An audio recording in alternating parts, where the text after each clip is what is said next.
Egypt के Giza pyramid से 200 kilometre के फासले पर रेड सी के साहिल के करीब एक ऐसा एरिया है जिसको वादी अल जर्फ कहा जाता है। देखा जाए तो यहाँ दूर दूर तक सिर्फ बंजर लाइमस्टोन के पहाड़ और टीले मौजूद हैं, लेकिन यहाँ एक ऐसा सीक्रेट स्पॉट भी है जिसमें कुछ ऐसे राज छुपे हैं जिनको आज से 4500 साल पहले दफन किया गया था। जी हाँ, इस वीरान जगह पर रेगिस्तान के बीचों बीच एक लाइमस्टोन का टीला है जो ऊपर से देखने पर तो एक मामूली टीला लगता है, लेकिन इसके अंदर पत्थरों को काट कर कई सुरंगें बनाई गई थीं और इन सुरंगों को हजारों टन वजनी पत्थरों की मदद से ब्लॉक किया गया था।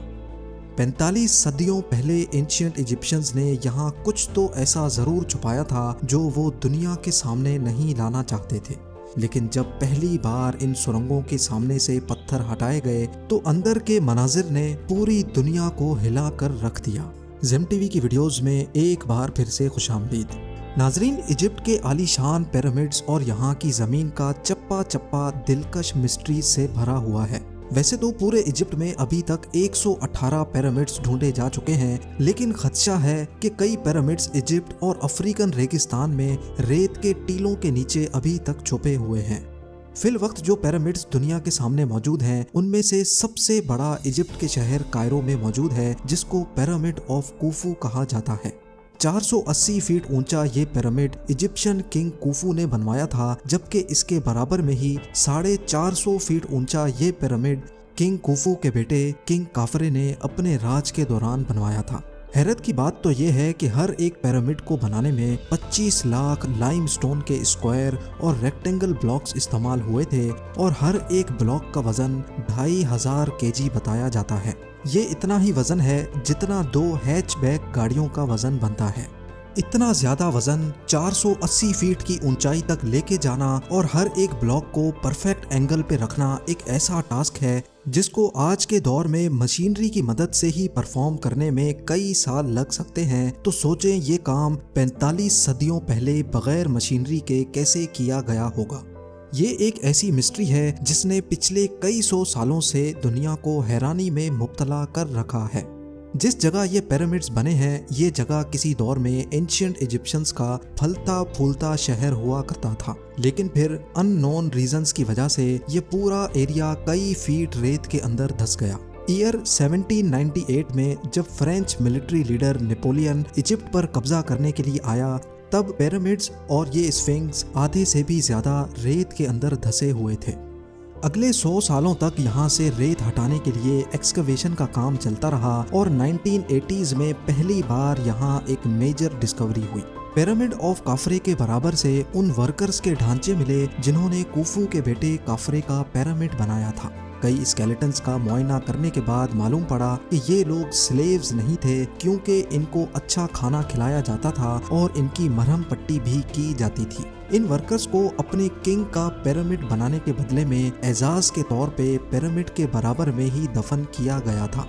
बदकिस्मती से किंग कुफू के मरने के बाद ये जगह कई सालों तक लुटेरों के रहमो करम पर थी। इसी वजह से ना ही यहाँ से कोई पपायरस यानी रिटन डॉक्यूमेंट मिला और ना ही कोई ऐसा सबूत मिला जिससे ये पता लगाया जा सके कि ये पिरामिड्स कब और कैसे बनाए गए थे। यहाँ तक के दूसरे इजिप्शियन किंग्स के कई स्टैचूज या उनकी ममी भी मिल चुकी हैं, लेकिन वक्त की तबाही ने किंग कुफू का ना ही कोई साबित स्टैचू छोड़ा और ना ही लुटेरों ने इनकी ममी को। सिर्फ किंग कुफू का एक उंगली की साइज जितना ये स्टैचू मिला था, जिसको कायरो म्यूजियम में रखा गया है। इजिप्शियन किंग कुफू और उनकी लाइफ के बारे में मजीद जानने के लिए जरूरी था कि गीजा से बाहर निकलकर इन्वेस्टिगेशन की जाए। पिरामिड साइट से 200 किलोमीटर के फासले पर रेड सी के साहिल पे आर्कियोलॉजिस्ट को एक पुराना सी पोर्ट मिला, जिस पर शक था कि ये किंग कुफू के दौर में इस्तेमाल किया जाता था। समंदर के पास से मिलने वाला ये टूटा फूटा स्ट्रक्चर इतना बड़ा था कि इसमें आराम से कई सौ लोग रहकर काम कर सकते थे। जब इस एरिया में मजीद सर्चिंग की गई तो यहाँ समंदर के अंदर से बोट एंकर्स भी दरियाफ्त हुए। उस दौर में पत्थरों से बने एंकर्स इस्तेमाल किए जाते थे, जिनमें रस्सियां बांधकर बड़ी बड़ी बोट्स को पार्क किया जाता था।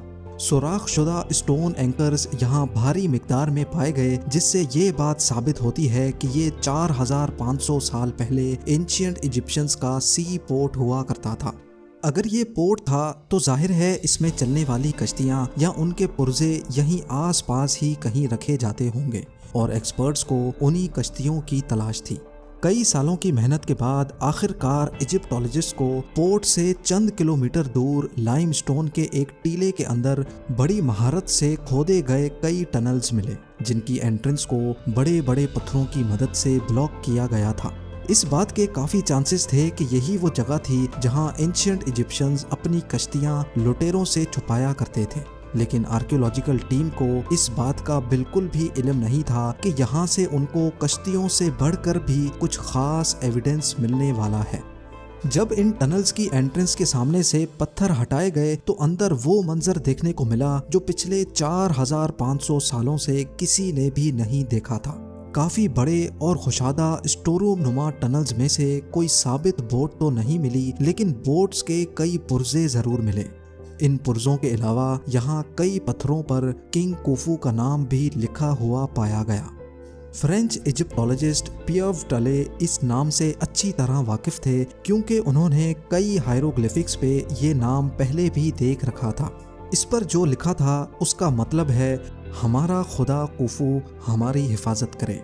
एंशिएंट इजिप्शियंस अपने किंग को खुदा मानते थे और वो जहाँ भी काम करते थे वहाँ अपने खुदा यानी किंग का नाम ज़रूर लिखते थे। पत्थर पे लिखा ये नाम इस बात की निशानी थी कि ये एंशिएंट स्टोर रूम किंग कुफू के दौर में इस्तेमाल होता था। इस सीक्रेट स्टोर रूम पर जब मज़ीद तहकीक की गई तो हैरत अंगेज तौर पे यहाँ से बहुत खस्ता हालत में पपायरस भी मिला, जो एक भारी पत्थर के नीचे दबा हुआ था। पपायरस एक मोटे कागज की तरह होता है जिसको पपायरस के प्लांट से तैयार किया जाता था। उस दौर में सारी कागजी कार्रवाई इन पपायरस पे ही की जाती थी। इजिप्टोलॉजिस्ट और उनकी टीम जो यहाँ आई तो बोट्स तलाश करने थी, लेकिन अब उनको एक बहुत इम्पोर्टेंट डॉक्यूमेंट मिल चुका था। और आपको यहाँ ये बताना भी ज़रूरी है कि पूरी दुनिया से मिलने वाले पपायरस में से ये सबसे पुराना था। इस डॉक्यूमेंट में क्या कुछ लिखा था इसको समझने के लिए ज़रूरी है कि पहले इसको रीस्टोर करवाया जाए।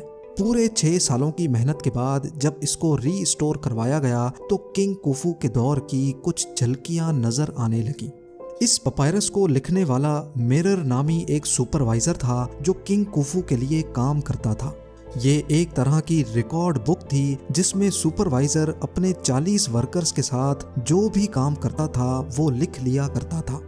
एंशिएंट इजिप्शियंस अपनी लैंग्वेज में ग्राफिक्स का इस्तेमाल करते थे, इसी वजह से उन ग्राफिक्स को देखकर समझना और फिर उसकी लॉजिक बनाना इजिप्टोलॉजिस्ट के लिए काफ़ी मुश्किल काम होता है।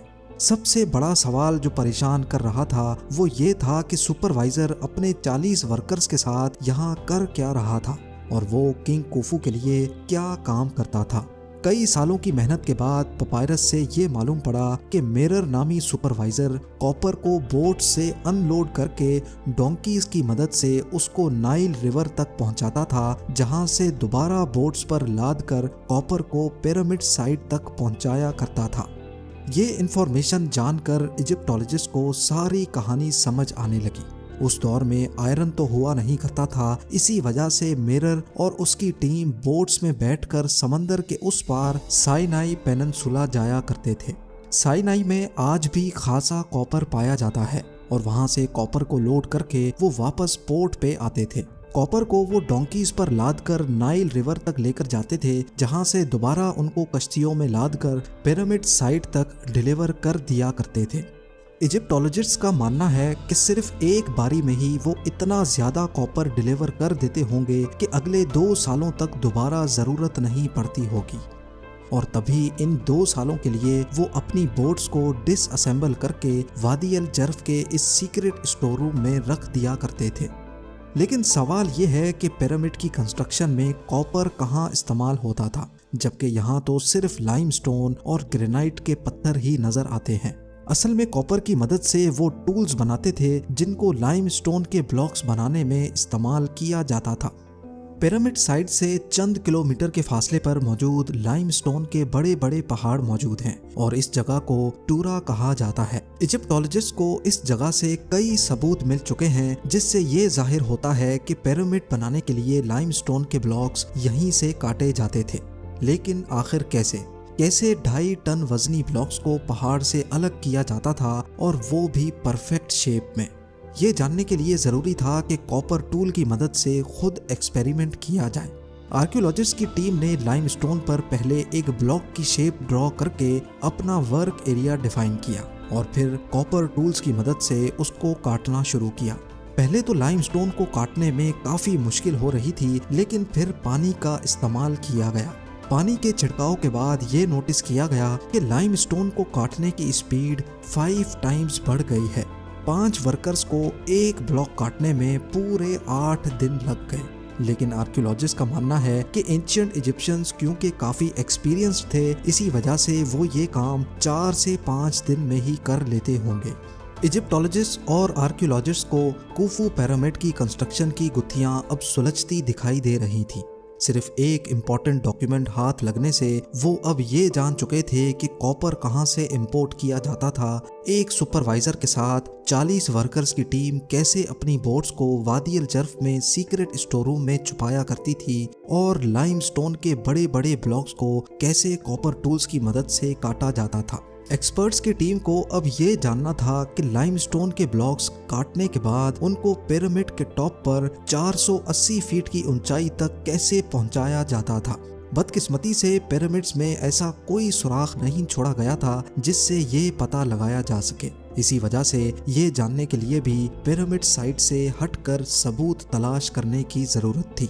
गीजा में पिरामिड साइट से 300 किलोमीटर के फासले पर रेगिस्तान की कड़कती गर्मी के दरमियान हैटनूब का मकाम मौजूद है। यहाँ आर्कियोलॉजिस्ट की टीम को वो जगह मिली जहाँ से एंशिएंट इजिप्शियंस स्टैचूज बनाने के लिए एक खास किस्म का स्टोन निकाला करते थे। ये पत्थर इजिप्शियन एलाबास्टर के नाम से जाना जाता है, जिससे इजिप्शियन किंग्स अपने स्टैचूज बनवाया करते थे। इतने बड़े स्टैचू बनाने के लिए जाहिर है यहाँ से काफी बड़ा स्टोन निकाला जाता होगा, और वो भी 1 पीस में। जमीन के कई फुट नीचे इस खास स्टोन को निकालकर ऊपर कैसे लाया जाता था, यही जानने के लिए 100 से भी ज्यादा वर्कर्स और आर्कियोलॉजिस्ट की टीम यहाँ आई थी। ये साइट भी आर्कियोलॉजिस्ट के लिए काफी खास थी क्योंकि यहाँ भी किंग कुफू का नाम जगह जगह पर पाया गया था। पिछली 45 सदियों से इस स्टोन क्वारी पर कोई काम नहीं किया गया था। इसी वजह से वक्त के गुजरते यहाँ काफी रेत और मलबा इकट्ठा हो गया है। लेकिन एक्सपर्ट्स काफी पुरुमीद हैं कि इनको यहाँ से कुछ खास इंफॉर्मेशन जरूर मिलेगी। कई महीनों तक यहाँ खुदाई का काम चलता रहा, लेकिन मलबे के सिवा यहाँ से कुछ ना मिल सका। पर आखिरकार वो दिन आ ही गया जब यहाँ से पहला सुराख मिला। जमीन से कई फुट नीचे मलबे के नीचे दबी हुई स्टेयर्स और एक रैंप नुमा चीज जाहिर हुई। मजीद खुदाई के बाद स्टेयर्स पर कुछ अनोखे गड्ढे भी उभर कर सामने आ गए। दोनों साइडों पर स्टेयर्स, बीच में रैंप जिसकी स्लोप 25% के आसपास थी, और स्टेयर्स पर बने अनोखे गड्ढे आखिर क्यों बनाए गए थे। एक्सपर्ट्स का मानना था कि ये सब कुछ क्वारी से निकलने वाले स्टोन को ऊपर लेकर जाने के लिए ही बनाया गया था। काफी सोच विचार के बाद ये नतीजा निकाला गया कि इन गड्ढों में लकड़ी के तने डाले जाते थे।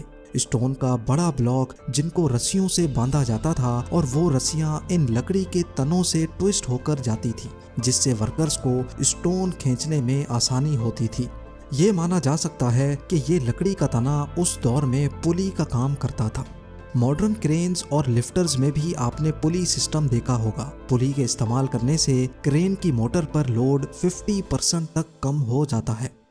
ये बात अब काफी क्लियर हो चुकी थी कि बीच वाले रैंप पे स्टोन का ब्लॉक रखा जाता था, जबकि दोनों साइड्स के स्टेयर्स पर वर्कर्स रस्सियों और लकड़ी के तने की मदद से स्टोन ब्लॉक को ऊपर खींचा करते थे। जबकि स्टोन ब्लॉक की फ्रिक्शन को कम करने के लिए रेती का इस्तेमाल भी किया जाता होगा।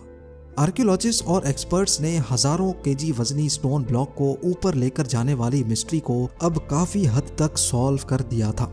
अगर हेटनूप के मकाम पर इस स्टोन क्वारी से इसी मेथड के थ्रू स्टोन ब्लॉक को ऊपर लिफ्ट किया जाता था तो इस बात के काफी ज्यादा चांसेस हैं कि पिरामिड की कंस्ट्रक्शन के दौरान भी इसी किस्म के रैंप्स बनाए जाते होंगे और वहां भी लाइमस्टोन के ब्लॉक्स को ऐसे ही ऊपर खींचा जाता होगा।